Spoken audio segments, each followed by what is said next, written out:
Hi Sven, so good to see you after so many years. Welcome to Romania and welcome to our club. It's a great honor for us to have you here, and thank you for talking with us. Thank you, and it's a pleasure being here and seeing you again. After well, we've seen each other on the tour, but it's been a long time seeing you, and now being here at the club. This is a great experience to finally get to Bucharest. So thank you for having me. Thank you, Sven. Probably not many people know this, but you helped me a little bit on the coaching side at the beginning of my career. I think it was 2007, 2008. Look at us here now after all these years having a chat. I'm so happy. How are you? Yes, it's been a long time, to actually have this relationship starting so many years back, about 20 years ago. I'm doing great. I'm still traveling as a coach on a tour, having a lot of other interest outside of tennis with trying to help other coaches to get the jobs in the world of tennis. And I also work with a company in Holland on padel. So Oh, trying to invest in a new sport. that's nice. It's your first time in Bucharest, right? It's the first Any time, any yes. first impressions? Um, well, I'm very fortunate to obviously stay at a very nice country club. And this is a privilege to stay, at something that Mr. Tiria created. It's a phenomenal place, but it's also the city that I get more information from Sorana every day and from Andre. And it's little Paris. I came into the city 2 days ago, and last night I was into the city a little bit downtown. It's great energy. It really feels like it's a city that has a lot of potential to grow. And I would suggest that many people will visit. I look forward to to learning more about the city. Thank you, Sven.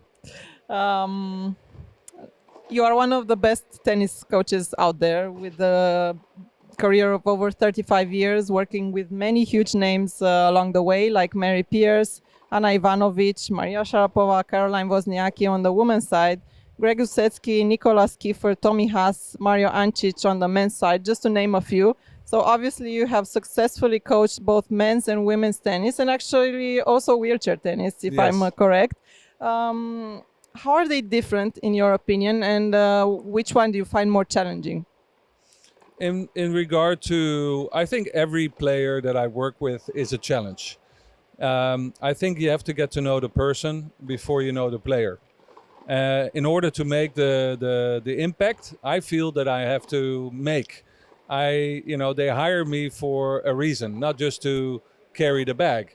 My responsibility is to find out what drives the person, what is the goal, what is the purpose. And so, each individual has their own story, and it's almost like a tree in a forest. Not every tree is the same. Everybody has a different story. Everybody has been going through different passages in life, with the family, with their personal life. And when you get closer to the player as a person, I feel that then the impact can be greater as a coach, because then it comes with trust. Yeah. I think the biggest thing is about gaining trust. And so it was very humbling also to work with Esther in wheelchair tennis. And, a lot of people see maybe the wheelchair tennis that they are having maybe some limitations. But very fast I learned that it was not about the limitations, so what about the potential and about what she wanted to improve. She was undefeated for 10 years, 470 matches undefeated. So then it's humbling to have that person still looking to improve. And that I carry with me. And, I think the easiest job that I had was probably with Michael Stiek. It was in 1995, 96.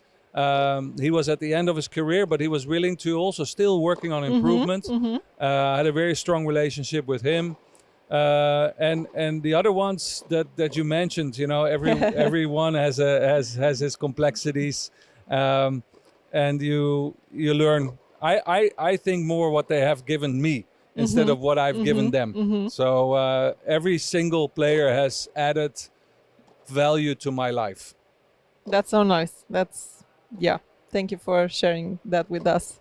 Um, how do you feel men's and women's tennis evolved along the years? Do you feel like they go in the same direction? I think the difference between the two sides, it's the depth. I started early '90s with Monica Seles as a sparring partner, and then Mary Pierce as a coach. But the early '90s, the depth of women's tennis was not there as much. Men's tennis was already evolving, and the depth was more, reached that top players could already lose in the early rounds. Now that is equal almost. You can see that the men are also starting to lose earlier, and women are starting to lose earlier as well. So Yeah. the depth of tennis, both mental and physical, has evolved extremely over the last, say, 20 years.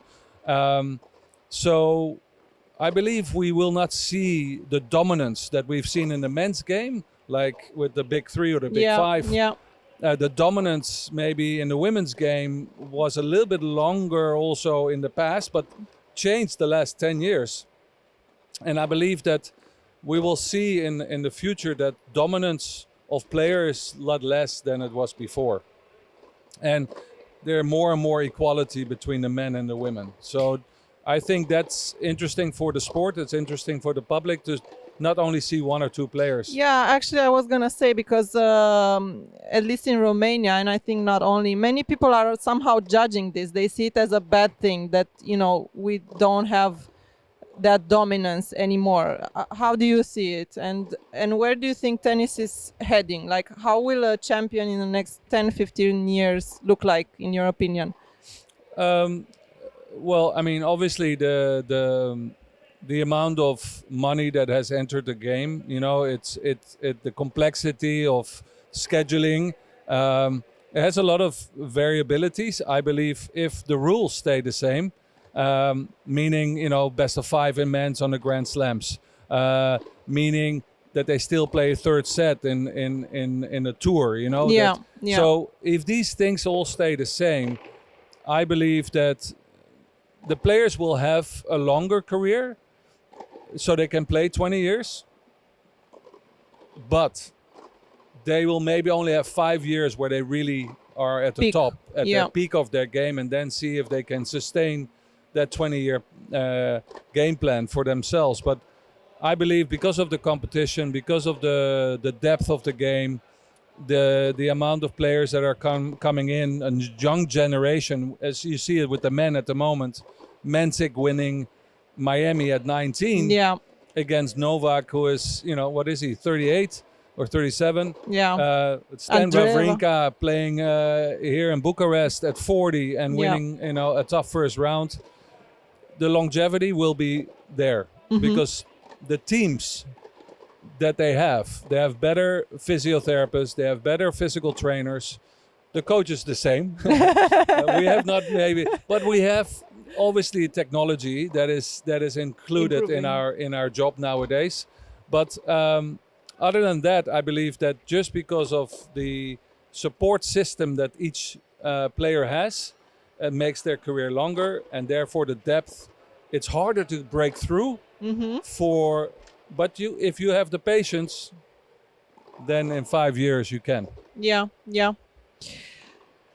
I'm very curious to ask you now because obviously, like I said, you have had a big experience with many different players, many different personalities.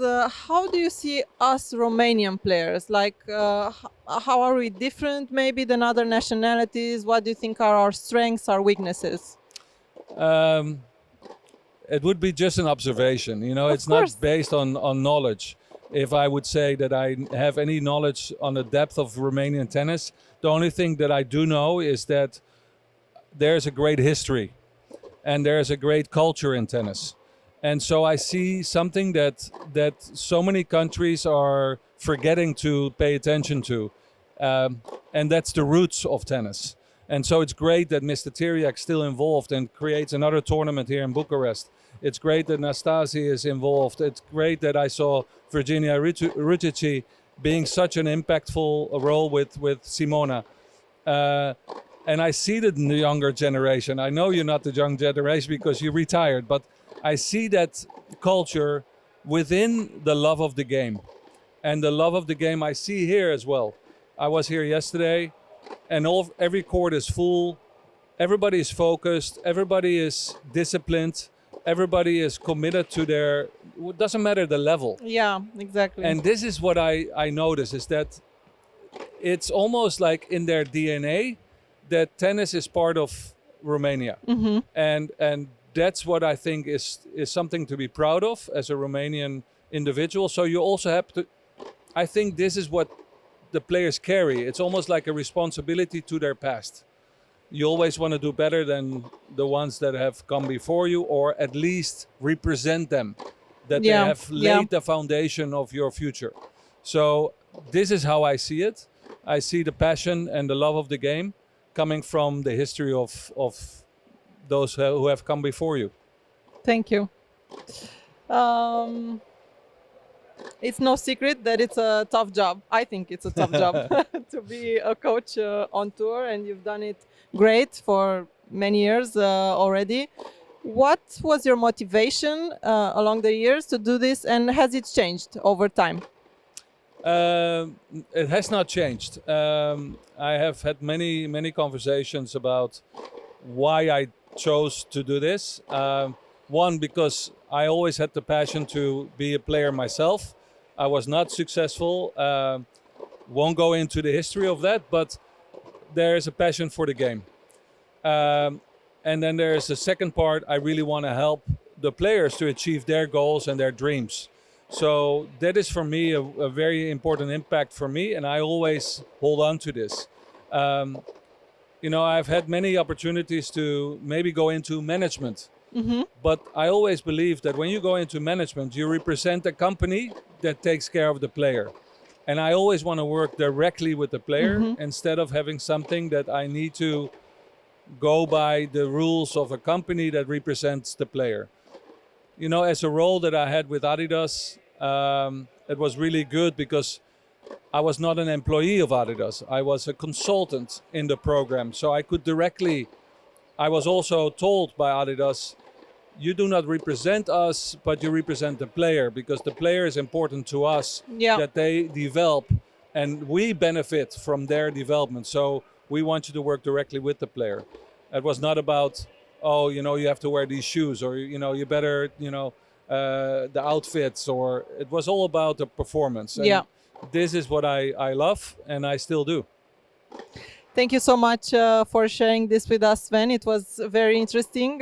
Thank you for your time, and good luck in your journey with Sorana and beyond. Thank you so much. And I look forward to coming back, but I'm going to enjoy these days. Yes, you have to come back in the summer. It's the best. Yes, that's what I want. Thank you. Thank you, Sven. Thank you.